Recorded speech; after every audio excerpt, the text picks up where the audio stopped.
Welcome back. I'm Tedward, and today, thanks to Bond Group in Waltham, Massachusetts, we're driving this beautiful Kiln Red 1980 Porsche 911 SC Targa. Bit of a mouthful. The SCs were the 3-liter flat sixes, making only about 172 horsepower, mated to a 5-speed manual transaxle. That is the 915 gearbox for the Porsche nerds. So this is before the G50 came out in 86, 87 time frame for the Carreras. The SC has been sort of the unloved version of the air-cooled 911s because they were a little down on power. They weren't the big star performers that the Carreras kind of became. But that's why I actually think the Targa SC is the way to go, because why do you necessarily need the extra power when you're enjoying a sort of top-down or top-off experience, I should say. The Targa is really special because you don't sacrifice necessarily rigidity and safety because you've got this great roll bar, this hoop that goes across the whole car, and you don't even sacrifice visibility because the wraparound glass, this incredible piece of glass, allows you to see everything outside as if the top were completely gone. So I always appreciated the Targas for style and usability and safety over the convertibles. But let's get under the hood in the rear. Whoops, wrong way. Even I'm getting confused here. This is a rear engine 3-liter flat six, and that's kind of why these were a little bit unloved, because it wasn't long after that the 3.2 Carrera came out with a bit more power. They were punchier. They were available with G50 gearboxes, although I will make a case for the 915 because anytime I say that I prefer the G50, I always get the comments of the 915 feels better and is lighter, so therefore it is a more apt sports car because it has lightness ingrained in it. And I will agree, I do like the 915 gearbox, but I like them when they're fresh, when they're good, because the problem with these gearboxes, or the downfall, I suppose, is that the synchros get a bit worn and then they get crunchy, and you've got to really finesse these into each gear. This one only has 43,000 miles, and it was clearly taken care of because this gearbox feels fantastic. So if you had a great experience with the 915 or a terrible experience with the 915, I have had both. This is one of the good ones. Anyway, this is an air conditioner car, so you get this big old compressor up here, probably wicking a shocking amount of power away from the car. It makes 172 horsepower. It'll do 0 to 60 in about 6 seconds. And say what you will about the SC versus the Carrera, it's still an air-cooled 911, and it still drives phenomenally well. Style, man, this is the name of the game. I think Kiln Red is really cool. I don't know, this may be the first Kiln Red 911 I've ever even seen. And this interior with this tan leather looks phenomenally cool. You've got the kinder seats in the rear where you'd really not fit anything but a very small child. And up front, it's just all business. You've got your beautiful 911 gauge cluster. However, this goofy speedometer for the US, because they had to peak out at 85 miles per hour back then. That was a law. It was the thing. And they highlight the 55 mile per hour because that was the national speed limit. Oh my goodness, what a terrible time. Oh, and I almost forgot to mention the impact bumpers. What a disappointment. But it shows the originality of the car, so we can appreciate that today. Let's take a quick peek up in the front, because G model cars actually make pretty good grand tours. There's enough space up here to fit some proper luggage, and if you didn't have enough space in there, you can use the platform of the kinder seats to put the rest. Being an SC, this has sugar scoops. That's what they call this headlight configuration. And man, I love these big old fog lights down here. I think that looks pretty darn cool. But a lot of people do convert those headlights into the later Carrera versions just because they do look a little cleaner. Gluing us to the road up front on a 16-inch wheel is a 205 section tire, and in the rear, a 225 section tire. Small stagger, but just enough to make sure that it's going to stay glued. And although the SC may be down on power, maybe even down on pedigree, it is down on weight. These are only about 2,900 pounds, and that is a very nice feature. You can't really replicate that. You can always add power, but cutting weight without gutting your interior is a nice thing, and having a sub 3,000 pound sports car, that is a thing of the past. Down here, if you're ever curious, you want to know what year the cars were built, you'll see this one's 03 1980, so 0380. That'll tell you where you're at. Anyway, let's jump in and take this for a ride. I love the way these doors close. They're very bank vaulty, and I like that even though this is the Targa, so it's frameless, it doesn't really sacrifice that experience whatsoever. To start the Targa, we have our very typical Porsche key with our little light that actually works, a rare bird, okay? Into the left ignition, clutch in.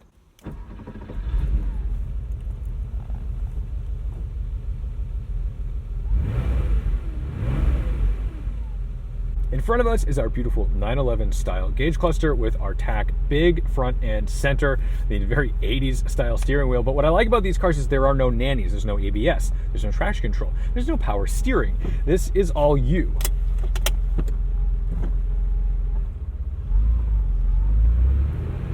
Floor mounted pedals is something that I think a lot of people are a little uncomfortable with at first. But once you get the hang of them, they are just a joy to use. As we're pulling out here, the first thing I'm noticing is this throttle is incredibly sensitive the second you start touching it. It wants to rev out immediately. That's different than how my 88 Carrera feels.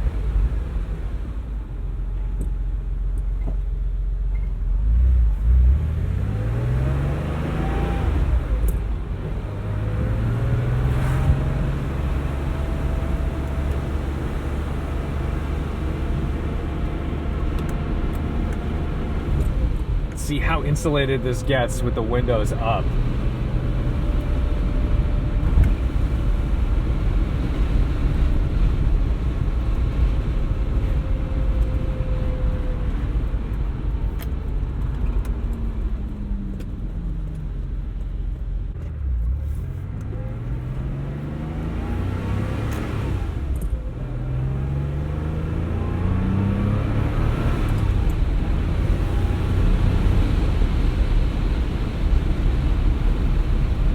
It seems so silly watching the speedometer rise because it only goes out to 85 miles an hour, so it moves quick. This is 50 miles an hour, and that's in like the 70 or 80 mile position of later G models. I love these seats. The stock seats in these 911s are fantastic. They've got pretty reasonable lateral support too, but they're comfortable. It's a place where you like want to spend a lot of time. You could really just sit and drive this for hours and hours and hours on end.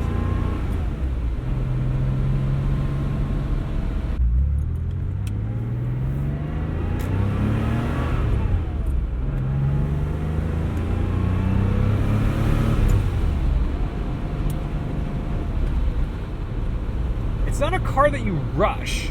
It's a car that you drive with, you adapt to. You know, you're not gonna go slamming gears like this is some Hurst shifter in a Camaro. You kind of want to just embrace the patience of driving these cars, and that's what's gonna actually keep that 915 alive for you, is not just forcing it into gears. I think a lot of people maybe utilize these cars brutally for a long time because they were completely inexpensive. Back in not that long ago, maybe 15, 20 years ago, these were easily available for like under $20,000.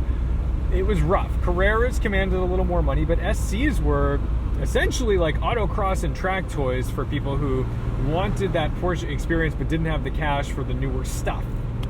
And that's cool and it's good. It just means that now the ones that are left in good condition are very expensive because a lot of them were kind of abused. They didn't need to necessarily be taken care of because when things are cheap, people treat them cheap. Now, these can go for 6 figures for an SC Targa. As far as the 915 goes, I always find it to be a really rewarding gearbox, but I always find it to be a rewarding gearbox when it's in good shape.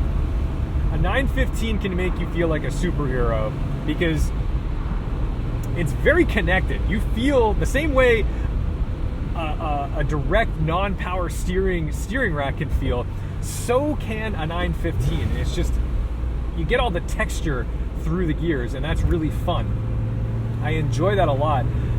The problem is when you're always worried, like, ooh, is it gonna clip? Is it gonna grind? Is it gonna do something? Those are the cars that they frustrate you more than they reward you. And you know, you don't wanna be frustrated in your drive of your classic car. You wanna enjoy that experience. So if you are gonna buy one of these cars, make sure that you see that it is actually a good transmission, or you drive it for yourself. So that way you know if it's something you're gonna actually enjoy.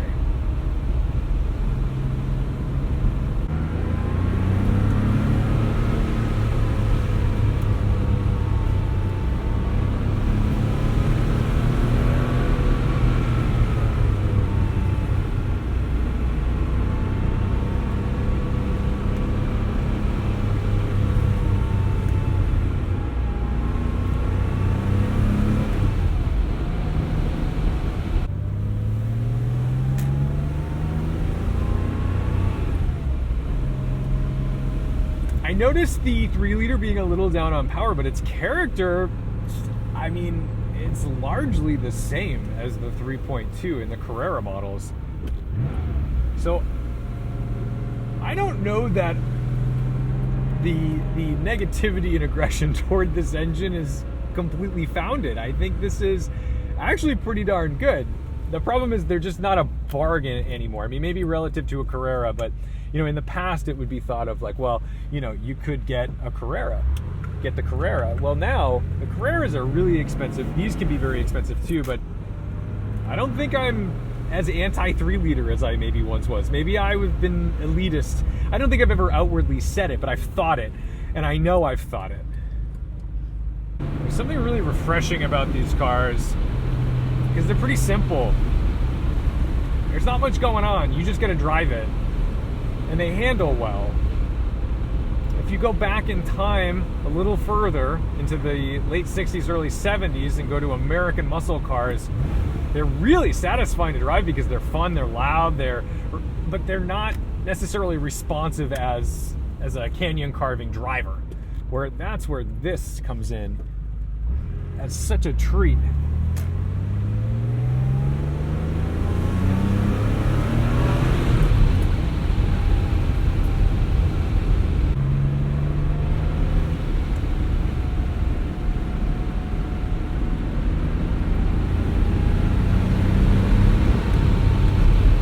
Perfect fall day for this car too.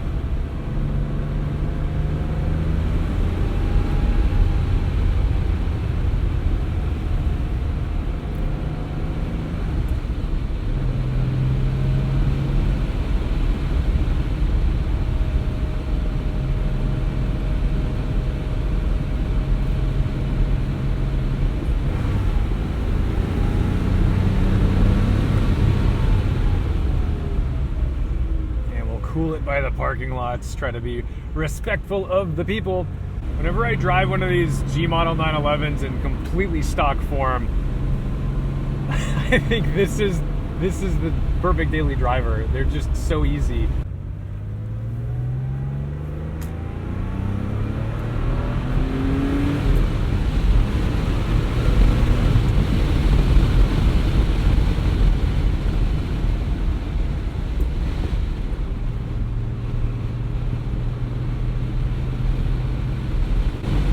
Tall fifth gear, 70 miles an hour, 2,800 RPM. Not bad.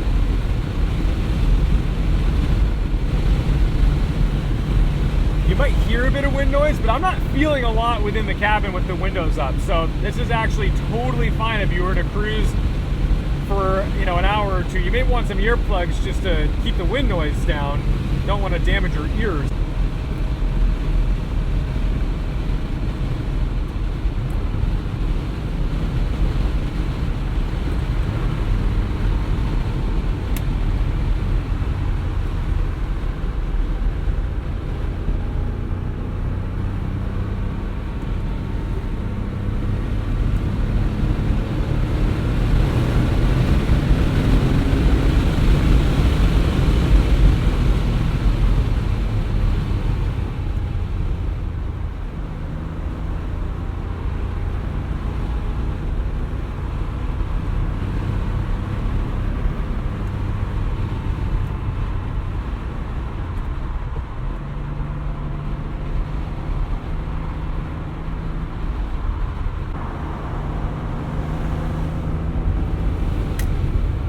So I think that's going to do it for me in this beautiful 1980 Porsche 911 SC Targa. Oh, thank God. I was like, what's that sound? It's the weed whacker. I thought, oh no, what am I dragging behind this car? I don't know if you guys do that, but whenever I hear an external noise that sounds scary, first I assume it's me and something is terribly wrong. Then I look back and see that it's the landscapers. Thankful. Okay, well, now that we know this car is still very much robust and intact, I think this is an important drive for me because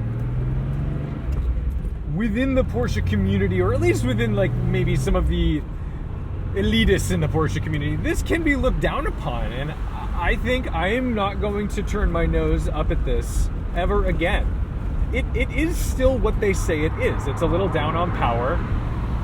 And if the 915 gearbox is not your cup of tea, well then that's already a deal breaker. But I think looking down on this and saying it's not a proper 911 is definitely incorrect. This feels every bit of a 911. It sounds great. It behaves the same way. I think the throttle sensitivity is a little weird to me, but that's okay. The brakes are exactly what you expect from a 911. It feels like you're pushing on a block of wood. Steering feedback is fantastic because it's manual and you just feel every bit of road texture through your fingertips. I think there's a lot to be enjoyed out of this car.